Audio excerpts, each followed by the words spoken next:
Hey, are you looking to upgrade your key life areas and evolve to a higher level of existence?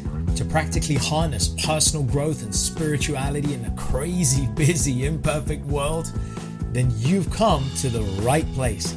My name is Prash, and this is Urban Spirituality, the show which uniquely fuses ancient wisdom with contemporary self-growth and spiritual disciplines to deliver value-added tools, traits, and insights to help you unleash your fullest potential.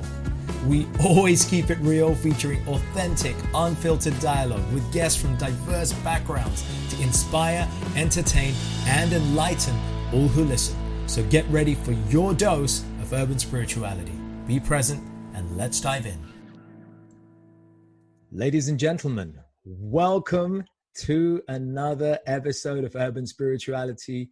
I am your host, Prash, and I am super excited because we have a first on this show. For the first time ever, we are having siblings, two sisters from another part of the world joining on this show. And they have something completely special, completely unique. And I couldn't wait to have them on the show and share this truly special gift that they have nurtured and been blessed with and are sharing with the world. So now it's time for them to share this gift with you. I'm extremely grateful that they've joined us on the show, sitting in a beautiful sunny part of the United States. They were raised in the US to broad-minded parents. They were exposed to all different spiritual paths and learned to meditate as children. And subsequently, something most unexpected and mysterious happened along the way. At the age of around 7 and 9 respectively, they spontaneously started to be able to read, write, and chant and understand Sanskrit. I'm going to say that again. At the age of around 7 and 9, respectively, they were able to read, write, chant, and understand Sanskrit, which, for those of you who aren't aware, is the world's oldest and arguably the most grammatically rich language. At the age of 7 and 9, folks. Subsequently, they've integrated the ancient knowledge of the Vedas into their lives and continue to pass it on to their beautiful children and other generations. So they are passionate about sharing the experience of Sanskrit for people to use, and I think importantly, incorporate into their own lives for their peace and well-being.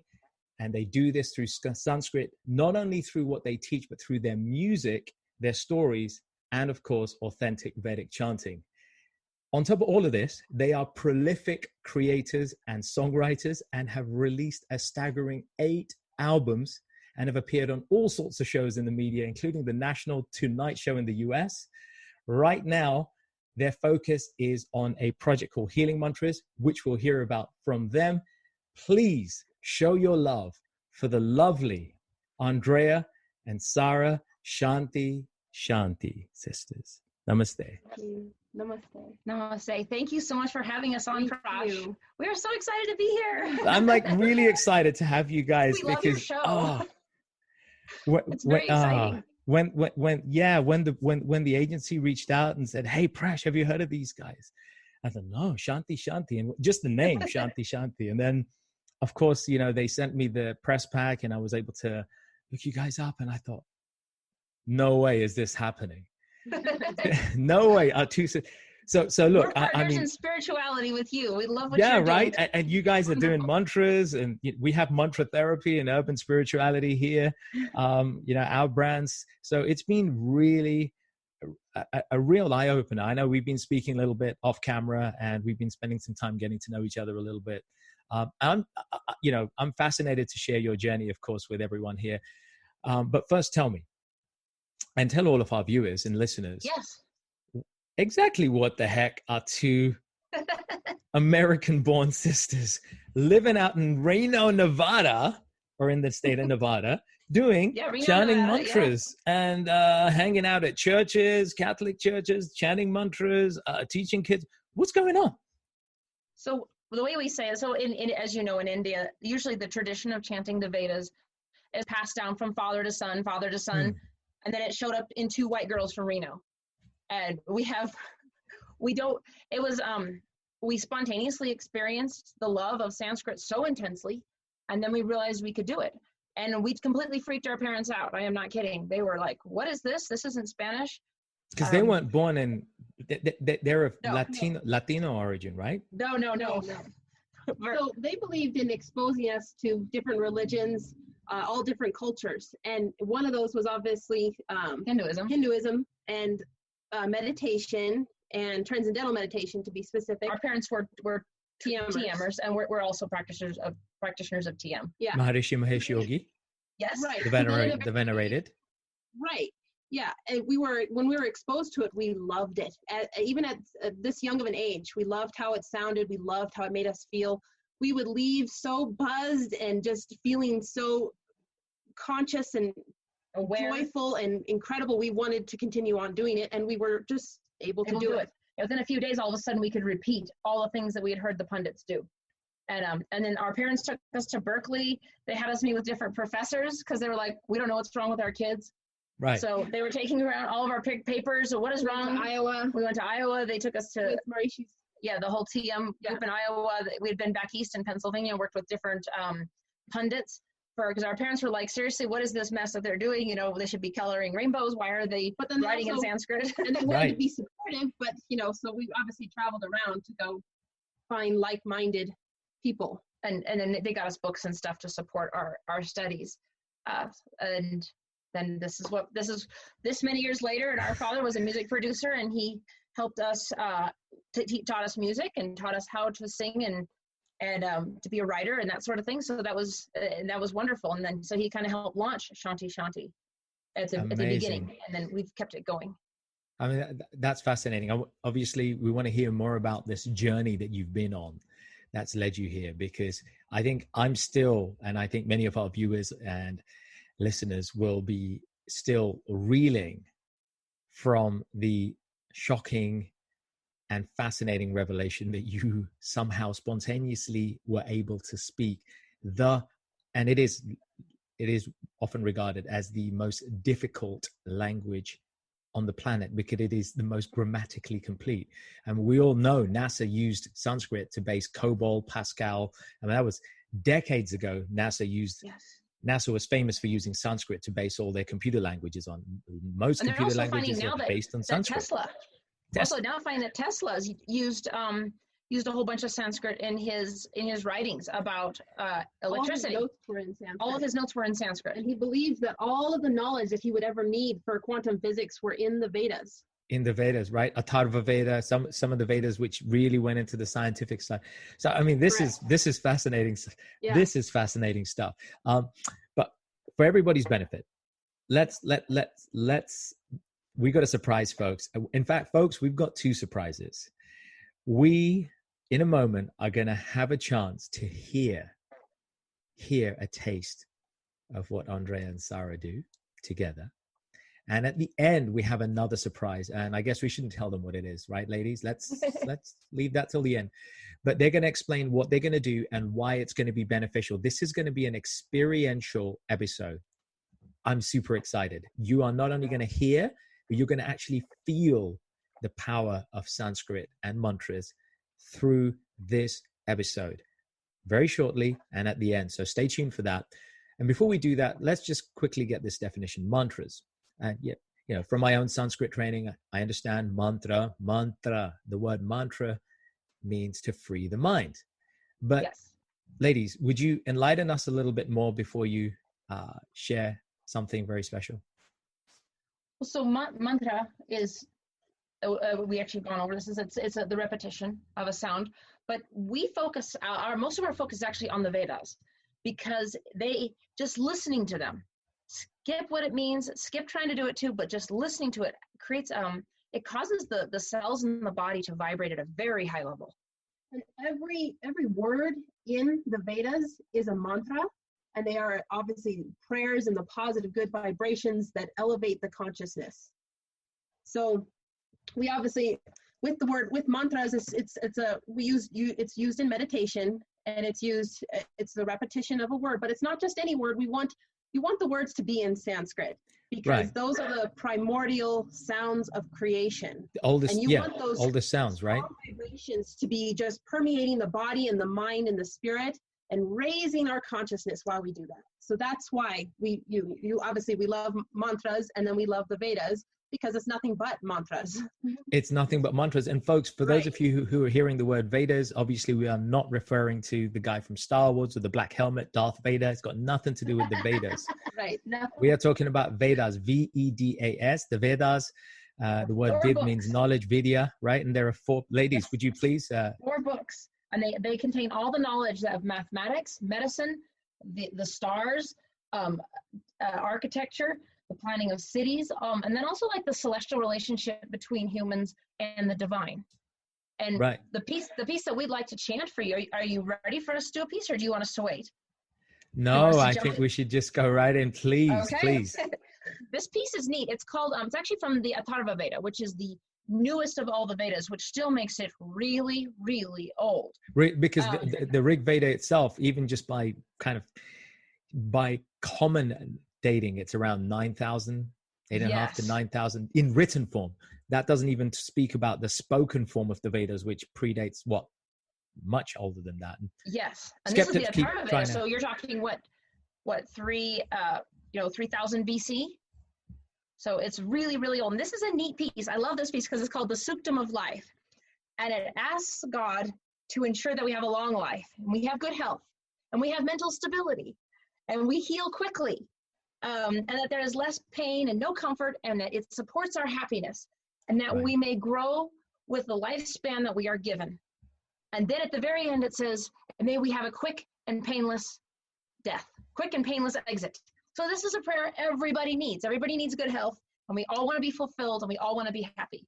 And so you'll hear this is a lot different than the regular bhajans, where it's easy. This is it's metered. It's the perfect. It has to be pronounced the same way. It is done the exact same way for thousands of years. This is, you don't get to do your own version. We add harmonies, but that's about it. The main line never changes. We do it exactly the same. And that's the beauty of the Sanskrit language, of course, folks. For those of you who weren't aware, its preservation is it's based on its own referential integrity, its own linguistic integrity. There are meters, there are phraseologies, there are words that are concatenated together in certain ways, which can only be concatenated in certain ways. Certain juxtapositions of words and syllables are done in exact and very mathematical ways, would you say? Yes, absolutely. Very precise, very mathematical. So do you have a good level on us? Are you ready?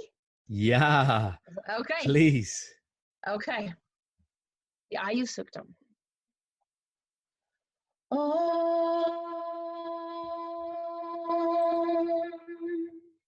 Yo Brahma Brahmana Upjahara Pranay Shira Kritivasa Apinaki Ishano Deva Sana Ayuda Dhatu Tasmai Juhomi Havishagritena Vibhrajamana Sarirasya Madhyadrochamano Karmaruchirya Aga Samatyu Pashana Panudya Gorani Hayasheno Vitamatu Deva Brahma Jyoti Brahma Padnishu Garbham Yamadadar Gururupam Jayantam Suvarnaram Bagraha Margam Marcham Tamayushe Vardhayam Mogatena Shriyam Lakshmi Mabalam Ambikam Gam Shashtim Chayam Indrasene Edyadahu Tam Vidyam Brahma Yonigam Sarupani Hayushe Tarpayam Mogatena Dakshayanya Sarvayonya Sayonya Sahasrasho Vishwarupa Virupa Sasunava Sapataya Sayutya Ayusheno Vitamidam Jushantam Divyagana Bahurupa Purana Ayushidona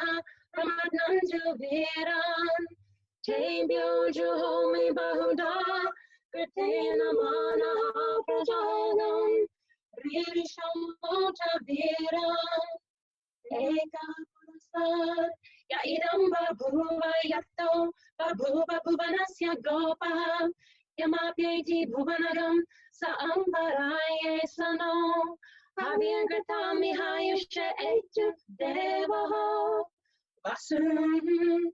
Rudrana Didyan, Maratota Sadhyan, Ribun Yakshan, Gandharagam Sha Pitragam Sha Vishwan, Ragam Sarvagam Shagira Sosa Sarvan, Gritagam Kutwa, Swayusha Mahayama Shashwat, Vishnu Twando Antamasharamaya Chasanta, Pratendarama Dushtutam, Utsandurate Akshitam. Om Shanti, Shanti, Shanti.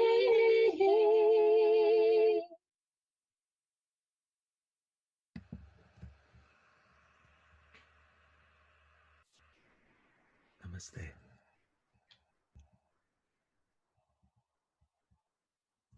Sometimes silence is the best response for something so magnificent. Thank you both. Thank you. Thank you for having us on. Your voice is very calming. Yes. I like listening to you. Thank you so much. We have some guided meditations underway. So perhaps we'll have to collaborate and have you join us on that.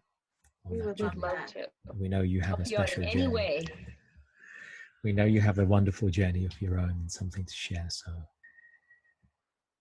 folks, I hope that was, despite all the technical little glitches and crackles and snapples that we have with technology, I hope that you felt as much as heard the power of those mantras. And if we're fortunate, we would have you both join us again a little later on. I understand we're going to hear something more. Is that right? Yes. Yeah.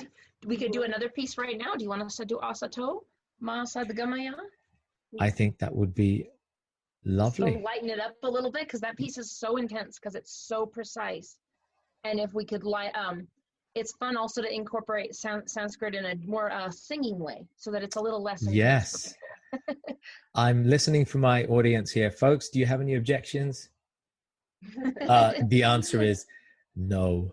Go for it. Cool. This piece, are we at the right volume, Prash? We are. Yeah, this volume sounds good. Did you want to give us a little bit of an introduction and explanation, Andrea? Of course, yes. Yeah. So this piece is wonderful. It says it's a universal prayer. It applies to everybody who is into spirituality, but lead us from ignorance to knowledge, from darkness to light, and from death to immortality.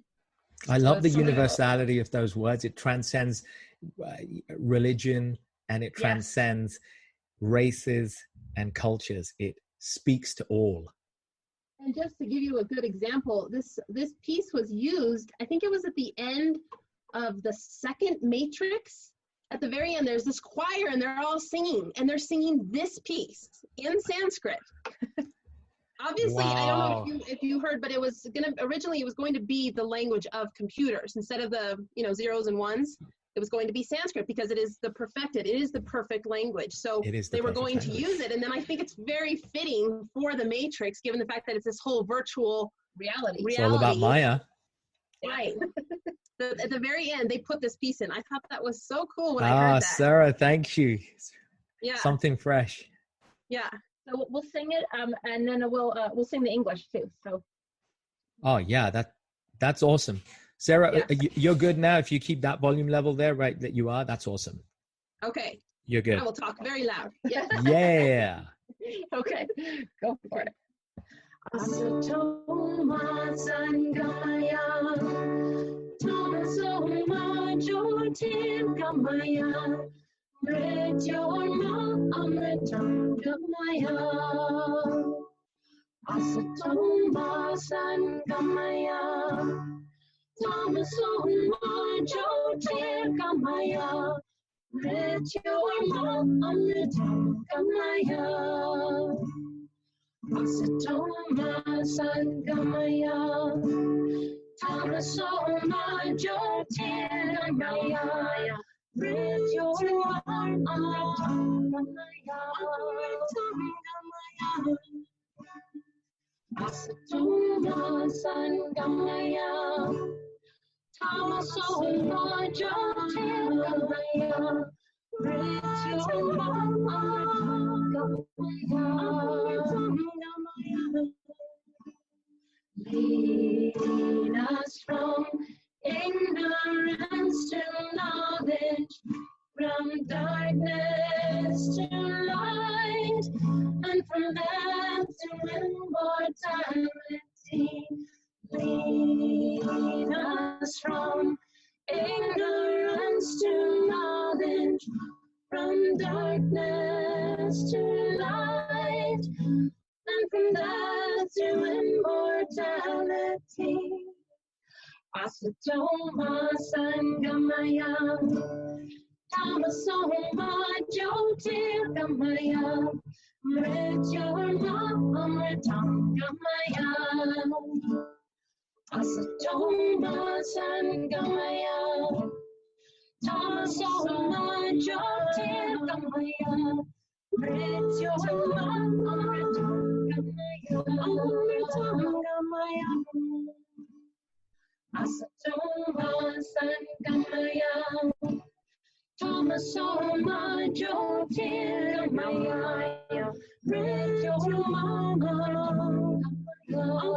Amritangamaya.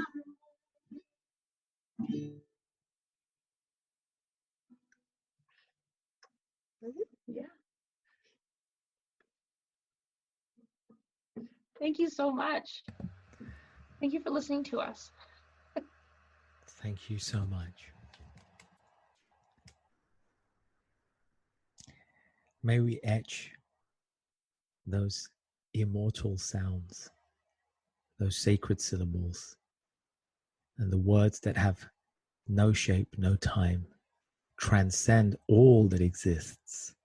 And may those words etch themselves in our heart, in our spirit, so that we can all, day by day, week by week, month by month, start to immerse ourselves in our true transcendental nature. That was fascinating, powerful. Thank you so much, both of you. Thank you for having us, seriously. Folks, we have to hear more. So let's get to know a little bit more about Shanti Shanti. We've heard them give us Shanti. By the way, folks, the word Shanti means, of course, Peace. peace. So, folks, contrary to popular belief, the word Shanti wasn't created by a bunch of hippies sitting around in San Francisco in the 1970s. The word has timeless relevance. It has existed since time immemorial. And Shanti, therefore, transcends any race or religion and is not, as many people incorrectly ascribe to the Hindu religion, which, by the way, the word Hindu is in itself a foreign description of people living in that part of the world at the time. So really, it should be regarded as a Vedic word, referring to the oldest body of knowledge on the planet, the Vedas. And the word Shanti means peace. Shanti eventually gave rise to the word shalom, which is in Hebrew, or what is the equivalent of the Islam version of Salem? Salam. Salam. So this salam. So those words eventually originally came from the Sanskrit word Shanti. And it doesn't mean just like, hey, peace, man. Right. It means the hippie peace. It's a deeper peace. Right. A profound peace. Penetrating the soul. I kind of find it's that kind of peace. I feel honored because my full name is Prashant. I call myself, everybody calls me Prash, but Prashant. And of course, Prashant comes from the Bhagavad Gita. Prashantatma, Brahma Bhuta Prashantatma. Right. So Prashant means always peaceful. It is questionable whether I'm always peaceful, but I strive We're not to. always peaceful. I strive to be. We just try. Yeah, we all try to be peaceful, and we do our best, and we get credit for doing our best. We absolutely get life credit. Has a way of revving you up. Yes, sometimes, and we're going to be revved up at the end. So, folks, we have another surprise at the end of this beautiful episode. But right now, here and now, we want to go into a little bit of your history here. So, rewind the clock for us, both of you, would you? And take us through some significant points in your life, because there must have been a journey that you went on. Fine, you had this incredible revelation that you're able to speak this language. What did it do for you? How did it impact your life and your growing up? I would say that the Vedic lifestyle was extremely important to our family, and our parents. We lived an Ayurvedic lifestyle. Meditation was a very important part of us growing up. But then when we discovered Sanskrit, it was neat because no matter what was going on at school or anything, it's like we had this ability to instantaneously create our own peace for ourselves. So it didn't matter if the popular girl was being mean or if you had a test. We were definitely nerds in school. So Yes. We were picked on quite frequently. Oh, yes. It wasn't until like high school when we found the other nerds, orchestra people, that then it was better. Yeah. Then we could talk about Sanskrit and the orchestra. And then in college, it was the archaeologists group. So Then other nerds. yeah. So More it was more. But Sanskrit was it was like a secret tool, and I didn't matter what was going on. That was profound. And the neat thing is what we love so much about it is irrelevant what your spiritual path is. Sanskrit supports it. It is a root language. It enhances it. Everything that it speaks of is obviously it was written thousands of years ago, but it is such positive.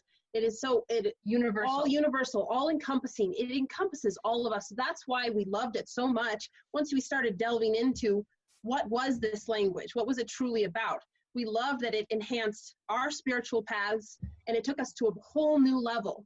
Obviously, practicing Catholics and but at that time, our parents took us to everything. They took us to pujas, and they took us to meet Buddhist lamas, and we went to a Jewish temple. Yep. Our parents took us to everything.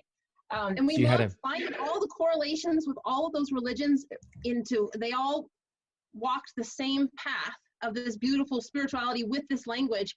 And you could trace it all back. We can trace back, Hebrew, Latin, Greek, German.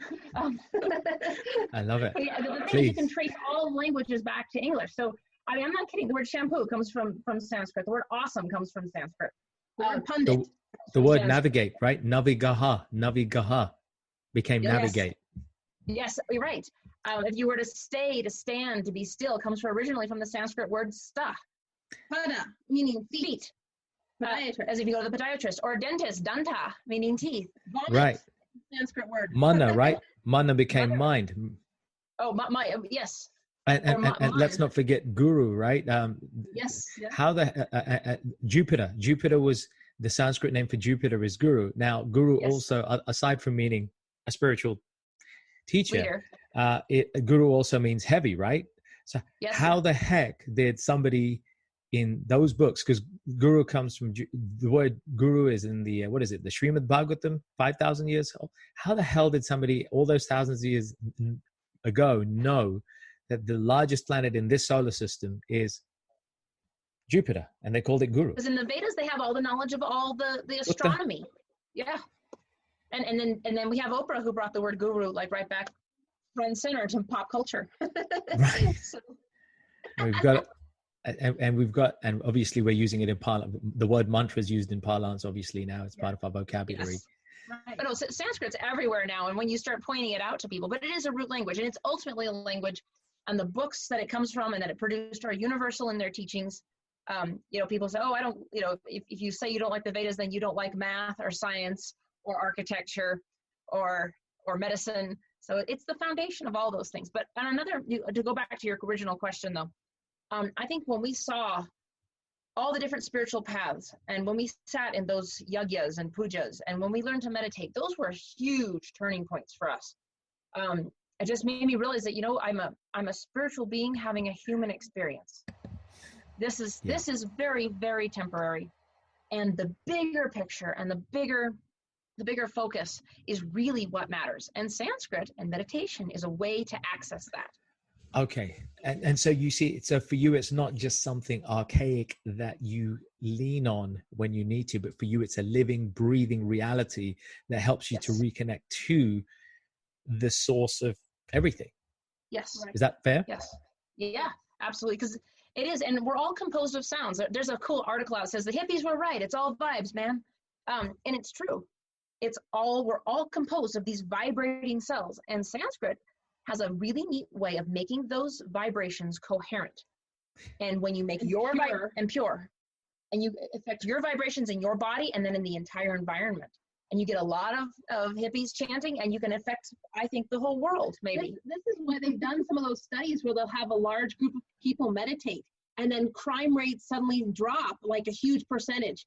And that is because you're raising the consciousness, whether people are, it doesn't matter whether they're doing it anywhere even near you. I think Andrea, obviously in her neighborhood and then in her town, in our town, we are raising this consciousness. And then, we want to expose this to as many people as possible so that they can also join in and be doing this as well. Because the way to fight the negativity in the world is not to get angry and take a political stance. It is to rise above it and be something greater and bigger and more positive and vibrating at a much more beautiful level. And then that will stop the horrible things in the world more so than fighting against it. I mean, or being angry. Yeah, you can be political, but being angry and ugly and adding to the ugliness. Right. No, the thing is raise the consciousness level, raise the vibration level. But I'll tell you something, Anna, so you can do that worldwide, but then even in our own families, I mean, when the kids are noisy and screaming and everyone's stress levels and everyone's shouting, we put on actually our own CDs, and it just calms the kids down. and it works because I understand. Obviously, you have two girls, right? I have two boys. You have two boys, and Sara, you have two girls. Yes. And they're all kind of exposed to. What has it done for them? I mean, can you say with some degree of convincingness that it's helped them in some way being exposed to Sanskrit? They love it. Calms, it brings our house to a huge sense of peace. And it even us, we get, we stray away from it. We get stressed, we get bogged down with life and work and everything else. But we always try to remind each other and keep bringing ourselves back to it.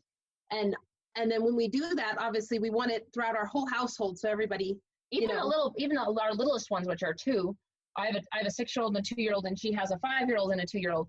And they, Shanti, Shanti, and they get so excited. And then I turn it on in the car, and all the yapping and arguing just goes down. It all stops. And also, I think having a knowledge of Ayurveda helps if you have really children that have high vata, have a high air element, and are nervous. It helps keep the peace in the family. And we really, our blog is actually called Shanti Mamas, where all we do is talk about Ayurveda. And the way we'll make sure we include a link to that in the show references, obviously, because I think a lot of listeners here, those of you who are with children, and I know quite a few of our audience are, I think that'll be just beautiful for them to be able to access and do.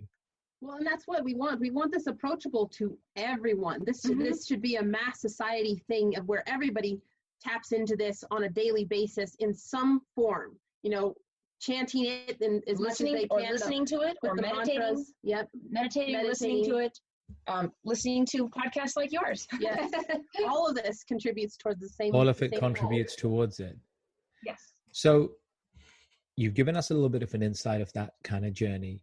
Tell us about perhaps a time of great challenge, a time which acted as a catalyst to a new level of realization, something that's helped you to see things and reframe, what you do, how you show up in the world.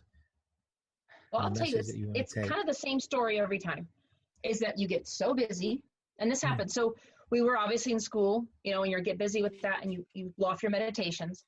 But then in our 20s, we were on tour with our father. We toured all over the world. And you're living in airports, and you're driving everywhere. So you were touring. You started doing albums from your 20s? No, starting at 16. Yeah. You started doing albums from 16. Wow. So we were touring, and you get and then you get separated. You're like, what is wrong? I don't feel peaceful. I'm agitated. And then I will say this even now, it's the same thing. You get pulled away and you get in the chaos, and we got the power bill due, and the kitchen is messy, and everything is the same. So, and when that happens, the absolute best thing to do is to stop, because that's still going to be there, and to get yourself completely in alignment. When you get yourself calm, the world gets calm. And using the Sanskrit, we're currently working on a piece. It's not available to show, but it's the Kena Upanishad, and it's neat because right now we're working on it. And the more I work on it, I just get so peaceful. I'm like, whoo, I am fine. You bring that power bill. That's good. That's fine. I've got it. The stress doesn't happen. And so it doesn't matter at a different age. No, it doesn't matter what age we've been. Stuff happens and pulls us away. Also the impermanence of things. I mean, obviously we all start losing people in life, and Andrew and I, we've experienced that a number of times. And when you do, you really, really get knocked down, and you suffer, and you start to lose yourself and question everything.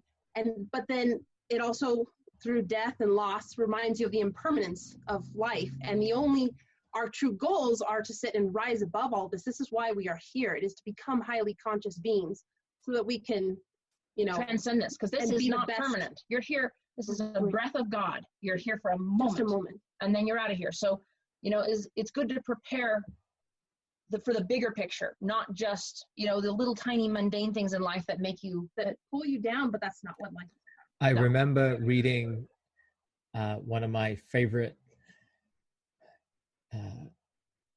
historical authors, as Ralph Waldo Emerson, obviously. Okay. Great American philosopher and a transcendentalist. And I remember he wrote a poem called Brahma, all about Lord Brahma from the Vedas. And a lot of newspaper journalists at the time were kind of confused. What is this Brahma thing going on? And he kind of laughed and he said to them, just tell him it's all about Abraham. And it's just Abraham. Well, it is actually Brahma, the root word of Brahma. Abraham is Abrahma. Abrahma. So they're related. That it's Brahma, and then there's Abrahma, which is Abraham. So do you believe that they have, we hear about the Dead Sea Scrolls, we hear about the Tibetan Book of the Dead, we hear about these very old and seemingly archaic literatures, much of which have been fragmented and distorted or not even available anymore. Right. Do you feel that same revelatory power exists in the literature that you've been exposed to, the Vedas, the Upanishads, the Sanskrit? Is there something that you've come to know that is a revelationness to mankind here? Because absolutely, and I think that those, if you were to really trace the Nag Hammadi scriptures and the Dead Sea Scrolls, look at where those came from. Trace them back further, go further, and you're going to find a lot of it's rooted in the Vedas. So it goes. It has the knowledge of all life and existence. Honestly, if you truly studied the Vedas throughout your entire life, it's definitely a path to enlightenment. I mean, that's the point of it. Even studying Sanskrit by itself is a method to enlightenment. So for both of you, I mean, how do you find a way to inject it into your day-to-day routine? Because you're busy mamas. You also bring in, you have to work. You have other responsibilities. Of course, you have your music. But how do you bring some of that in? And how would you envisage and foresee people tuned into this episode here to see how they could start to benefit from these mantras? Well, one thing I'd say is make sure you start every day with meditation or prayer or both. And also, one of my favorite things is when you get in the car and you shut the door, instead of immediately, turning on the radio, just stop for just a second. Not while you're driving, before you start driving. Before you start, take a deep breath and center yourself. Don't just go from activity to activity to activity. Pause. 10 seconds never made anybody late. Stop for 10 seconds. Right. Take a deep breath. As far as the mantras go, our new project is why we did it, is to healing mantras. That's why we did it, is for everybody. Let's break that down actually. So a big topic right now is in certainly in the workplace, both in corporate America and for that matter in most corporate entities around the world, is mental health. Yes. And then they're bringing in this whole thing about mindfulness and meditation as countermeasures to poor mental health, flagging mental health. We hear about burnout, Yes. and obviously depression. We've had a lot of press recently about people taking their own lives, sadly. So what can mantras do to aid one's mental health and emotional well-being? So there are certain mantras that are healing mantras. There are certain mantras that vibrate in the body, and they're very, very powerful. And when you and we constructed a course and a meditation, and you can chant with it, or you can just let it bathe over you, and it vibrates all the cells in your body. You can feel it. Just as a joke, my studio's across from my bedroom, and when I was putting it together and mixing it, my husband says, please mix that with your headphones on. I said, why? He says, because you're making me high. So because they vibrate so high. These are not regular mantras. The ones we have done a huge amount of research and studied. You want to show the book? Huge amount of research on the way that mantras affect the body. If you see, healing mantras. Yeah, we researched all these different mantras. We researched these different authors, all these different scientific studies as to what they do. And there's a lot of studies, obviously, that talk about the cognitive, what it does to one's ability to retain information. So it improves your cognitive abilities, it decreases depression, it reduces anxiety, it creates this overall sense of calmness. It drops your heart rate. It drops your heart rate. And this is something that everybody can do. So we don't, obviously, we've been trained in this for many, many years, but we wanted to make this presentable to the masses so everyone could participate in this with us. And in our class, in our course, aside from the fact that we'd show you all the scientific research so you know why you're learning these mantras, it's 13 mantras. And in the 13 mantras, we teach you very slowly, and then it picks up speed and gets faster. And so it's interesting. So it's not just boring. And we want you to not only listen to it, but we want everybody, you want to start chanting it too. Because the more people that are out there raising the vibrations, it has obviously not just an effect on them and in their household and within them, it has an effect on everyone. It also affects plants. I mean, you put a plant near you and give it a few months, watch it just spring up. People always say, how come your garden does so well? I sit out there and I chant Sanskrit and I sing hymns to the garden, and they love sound. Well, if plants love sound, so do the cells in your body. And now obviously sound therapy is being used for everything, to combat diseases and so many different things, because they're finding that if you change the vibratory frequency of the cells, they stop warping into ugly things and they become the beautiful, clear, pure things that they were intended to be. Actually, and that the body can heal itself to be. In our book, I tell you this. In our book, we actually even show you pictures. The book is just loaded with tons of pretty pictures and studies. I'm sorry, but it is. But I have to show you this. Look at this. Shows you. Is that the beginning? So Dr. Emoto, which is one of our Emiro Masuko and Dr. Emoto from Japan, right? Tokyo University's and work. We have a few of his pictures of what it looked like before. His groundbreaking book, The Miracle of Consciousness on Water, New York Times bestseller. Yes, but he also did, and he talked about they made these. They take a cell of water and they'd say something ugly to it, and it would turn into this ugly, contorted thing. And then he showed what happens if you sing to it, or you pray, or you chant, and it turns into this beautiful crystal. And you want to do that with all the. And they replicated that. I mean, I was a skeptic, but then when the further I dug into that research, they replicated it in 3 or 4 major cities around the world. They did it again and again. So they actually put effort to verify that there was some substance behind what this was. And you can feel it in your body. And then how much of our body is made up of water ourselves? So how does that affect us? 60%. At least 60% of our body is made of water. Right? That's, so for anybody who's thinking that mantras are only for sort of feeling peaceful, actually they have a physiological effect as much as they do a mental and a psychological effect. Yeah. Right. So the thing is and we teach a lot of Sanskrit workshops. We teach a lot of of different classes and we perform, but we can't reach everybody. So we created the course so that anybody can have it, and they can have it at their own pace and at their own speed. And so that was why we did that. And it's approachable by everyone, because they are the mantras, they're bija mantras. So they're seed mantras. Yes, very good. Yeah. So they're obviously the most stuff. You really do know your stuff. Mantra therapy, baby. Right. They're the most basic and primordial of sounds, but they're also the most approachable too. So they're extremely powerful.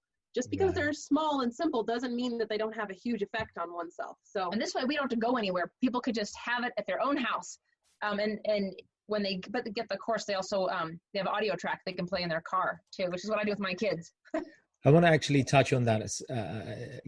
Getting a tiny bit technical for the benefit of our audiences. There are two Sanskrit terms. Yeah, again, extremely ancient terms, which are very relevant to the present day. Right, Shravanam and Kirtanam. Right, these two terms. Right, what is Shravanam, to hear, and Kirtanam, to recite or to chant. So, are these mantras that you're sharing through this latest project of yours, are they beneficial if you can't necessarily chant them or you're not sure how to, but just even to hear? So what is the benefit of even just being exposed to mantras, even though you don't understand them, I guess is my question, for people who are of a different culture or background, they don't even know what they mean. Is there benefit still? Actually, it doesn't matter. Even knowing what they mean can be a distraction for the mind. Because then it's just focusing on it. You don't need to focus on it. Everything, obviously, in Sanskrit is only the most positive, pure vibrations that, of creation. So everything is a very strong, beautiful prayer. And that, beyond that, obviously, you need to just experience it. Let it wash over you.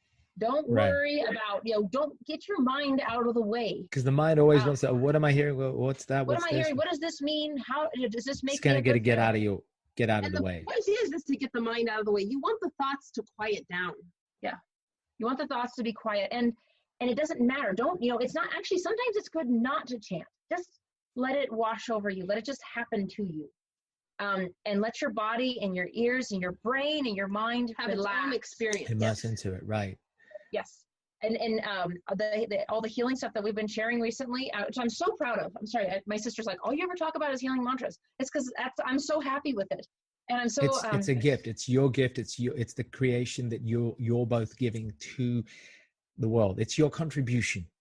Yes. To bring that ancient science to people's ear holes.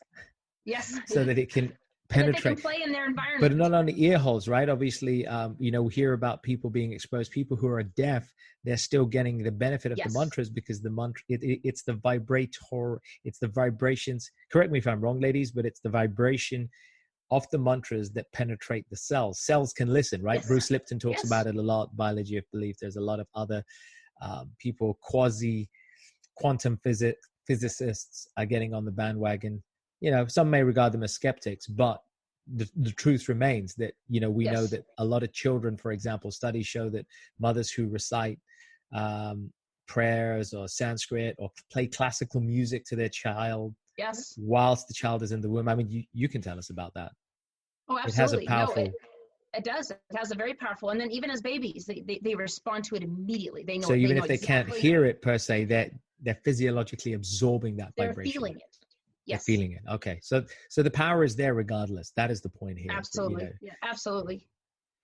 So do you want us to do this? Do you want to pause it and then we could get the next set up, or tell us what you want? Well, we definitely want to hear you lead us out with something real special. But I just did want to ask you, what do you have in store for 2020? So you've got the Healing Mantra Project coming. The Healing Mantra Project is just released. And that's neat because in the project, you also get a copy of our new album. So once you've kind of bathed in the mantras, if you want to listen to something, the new album is something special, right? And something beautiful as well. Yes, it's literally called something beautiful. It's actually based on a quote from Mother Teresa, and she's looking at all this this death and decay and unhappiness in Calcutta. And she says, "Dear Lord, show me something beautiful." And so we kind of wrote a song. We wrote a whole song In based on fact, it. most of our songs are based on saints. They say it, all the religions. yeah, they say it so well. I mean, you can't really say it better than them. So a lot of times they inspire all of our music. You know, and we're just excited. what I feel your excitement, and I'm obviously bouncing, reflecting it right back at you. And it was one of my inspirations behind the mantra therapy project that started, 2010, and it's been going on in the UK and in Europe. We have yet to hit the US in person, although we are blessed to have an audience and a following in the US and Australia and places where people are listening, and those mantras are getting out. What fascinates me is, and what really inspires me is that there is so much content being created at the moment in the musical space, for example, that is pulling at each and every one of us back into our lower chakras. And for those of you who are not familiar with that phraseology, what I mean is the music is very much materialistic in its content, and and the subject matter is either lecherous or has some sort of sexual connotation or a violent type tonation. It's very self-centered, and in a world where music is becoming extremely self-centered and it's a me thing, and it's fanning our egos. Right. How important is it, ladies, to have these sorts of songs being written to help? And I'll tell you, we have so many fans that they literally are saying exactly what you are saying. They say, we put in your music and we feel so good after. Like, they'll shut themselves. We get letters all the time and emails saying that they go put themselves in their room when they're having a bad day and they play our CD because they feel so much better after listening to it. And it's because every single, even whether it's in English or in Sanskrit, every single one of our songs are extremely uplifting, extremely positive, and feel good music. So right now, you're right. Everything is very low. It's very basic. Very low vibe. And you don't feel good after listening to it. You can tell the effect that it has because of how do you feel when you're listening to it. It's enhancing, as you said, those lower chakras, which you don't really want to do. Those are the bases. You said they're the base root chakras about money and survival and sex and recreation. And by the way, it doesn't mean that those lower chakras are bad, but it's just feeding and creating an imbalance in those lower chakras. It's encouraging a culture. It's encouraging a me civilization. Right, yes. Very ego-based. It's all about me, but it's not my fault, right? It's all about me, but it ain't my fault. I blame everybody else, but it ain't about me. Yeah. I'm a victim over here. All of you guys are causing trouble to me. And this is becoming a whole thing, right? And then, victim mentality. And then on top of all of that, what hits me is, God, I can't stop talking about this point. I mean, it's urban spirituality, so I'm going to damn well say it. Why the heck do we accept the importance of going on a diet to clean up our food, to clean up our health? And many of us realize we may or may not do it, but we all accept biologically, physiologically, medically speaking, the importance of going on diets, the importance of fasting. Intermittent fasting is all the rage. We consciously make efforts to diet or to fast or to change what we consume to better our health. And yet we have no conception, most of us, of going on a diet or a fast when it comes to the sounds that are penetrating our ears, to clean up the music that we listen to. Or even if we're not listening to necessarily quote unquote bad music, we don't actually consciously choose to put this kind of music into our ears. Don't you find that? Oh no, you are what you eat and you are what you listen to. Oh man, she said it right. I just said it the long way. I'm sorry. I'm Indian. I just love talking the sound of my own voice. I love it. You're so British. You have the way you say it. I love it. I love it. But what you just said right there, we are what we eat. We are what we listen to. So given that we are what we listen to, would you kindly do the honors? Yes.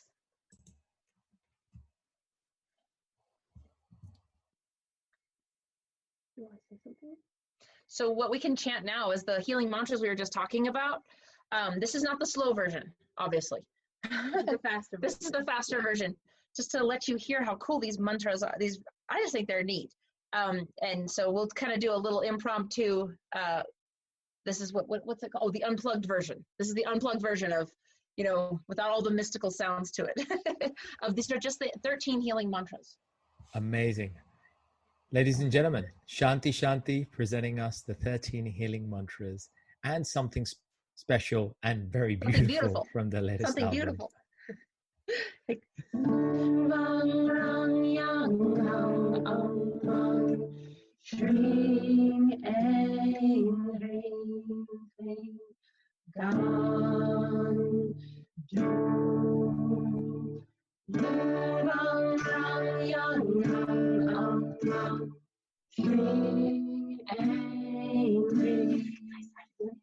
Can we start again?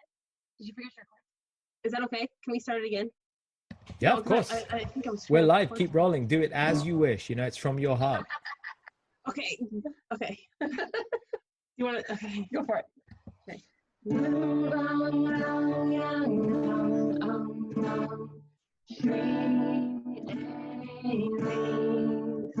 Oh, yeah. There you go.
So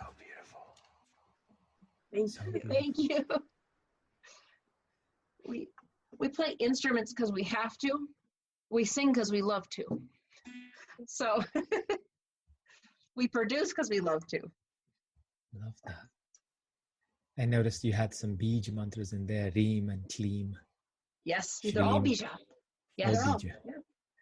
It's very powerful mantras, even just for those who don't understand, as you said earlier, just to hear, just to let the healing be absorbed through this medium that we have here. Yes. So Something beautiful? I think we should end our beautiful time with something from your new album. Otherwise we could be really going on a super extended episode, but I think we should have you back. We'd love to come back.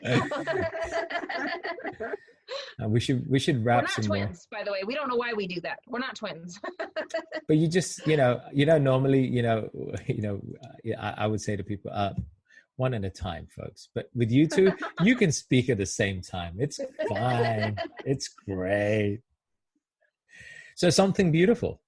You want to just give us a little context on that one?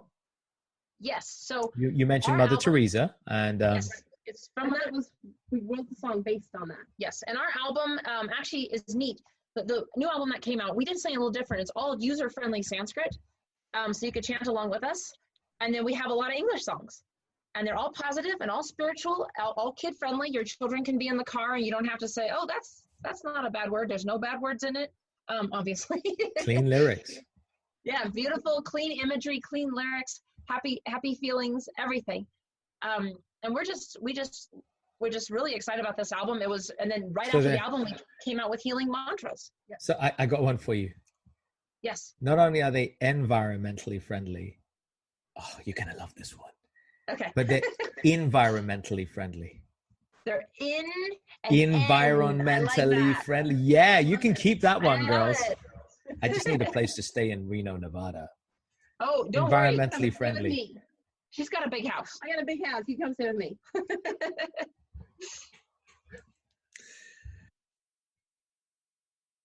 I'm getting it up. Oh, okay. Okay, so we'll. Sometime in the future, we should do a duet. You and me together, chanting Sanskrit. We could totally do that. Absolutely. And then, oh gosh, it'd be so fun. We'd be hitting both sides of the pond, you know? All the yogis that are on both sides. Okay, this song is Something Beautiful, and From our new album. and it's the title track of the new album. Yeah.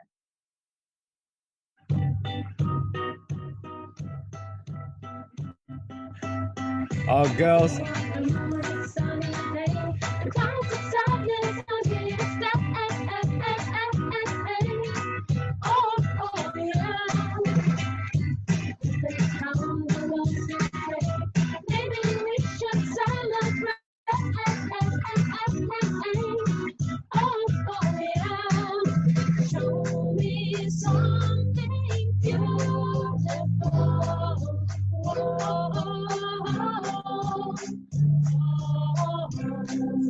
Show me something beautiful.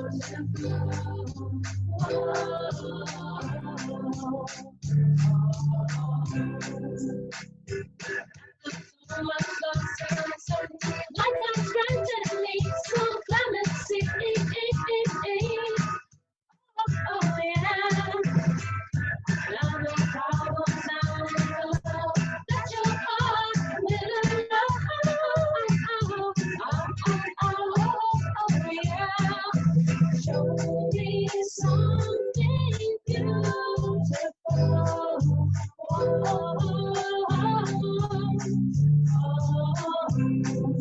Show me something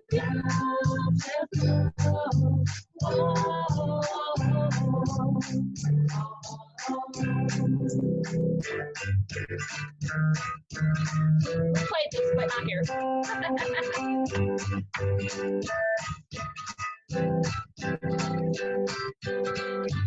Maybe we should celebrate and stop these lips from smiling. Oh yeah. Show me something beautiful.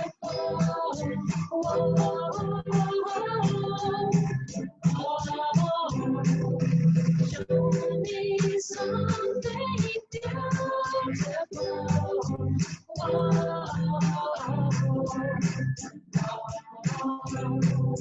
Show me something beautiful.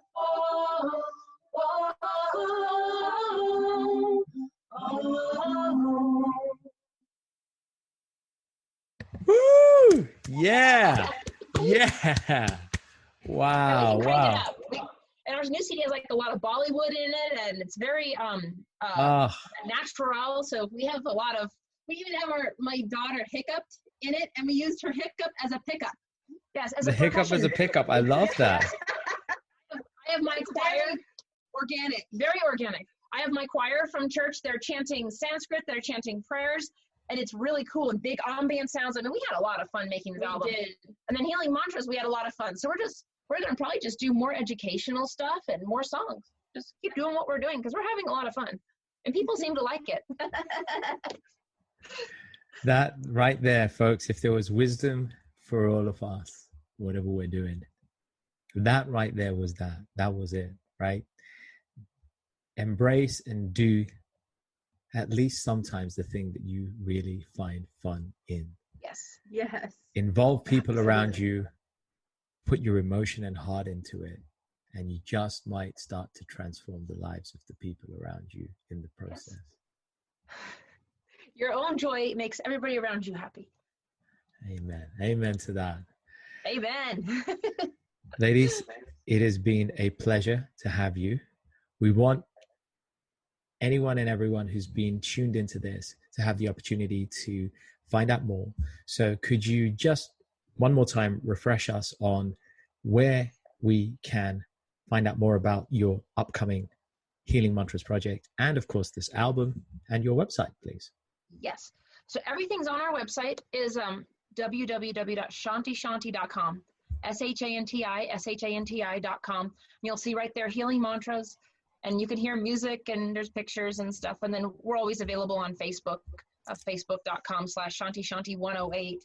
And Shanti Shanti 108, right there, baby. Yeah. 108, auspicious number. Yes. And of course, what You are we'll so do on is it, Prash. thank you. Thank you. It is my passion as well. So we will make sure actually that I think you suggested, I'm going to hold you to it. You said that there is a special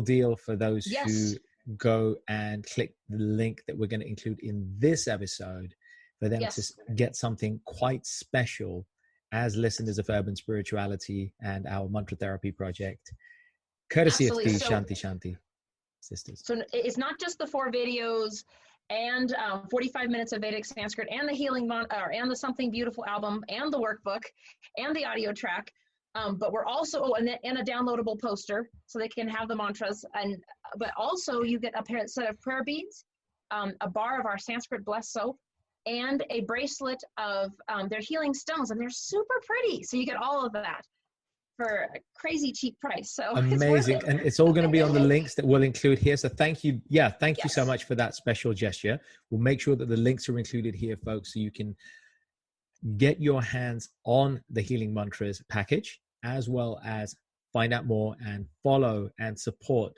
these 2 blessed souls, beautifully talented sisters who have taken the time to grace us with their presence and their voice and their hearts on this episode of Urban Spirituality.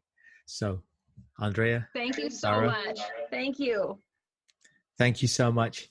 Namaste, folks. Thank you for staying with us all the way till the end. It was a longer than average episode, but we hope that you have not only heard and benefited from this, but felt the power of this unique episode. And may it be shared, as always, with your friends, family, loved ones, anyone you feel you know needs to hear this. And let us help heal and enlighten each being step by step, with purity, with passion, and with humility. Thank you. Thank you. Namaste. Namaste. Hey folks, thanks so much for listening. I really hope you enjoyed this episode, and as with all our episodes, found something to inform, inspire, and empower you in your personal and spiritual journeys in life. As always, feel free to leave a little love through your ratings and comments, subscribe, and share it with those you care about. And take your personal and spiritual evolution to the next level by joining us on one of our unique events, workshops, or retreats, or taking advantage of our personal and professional coaching packages. Find out more about us at mantratherapy.co.uk. I'm your host, Prash K. This is Urban Spirituality, and we will catch you on the next episode.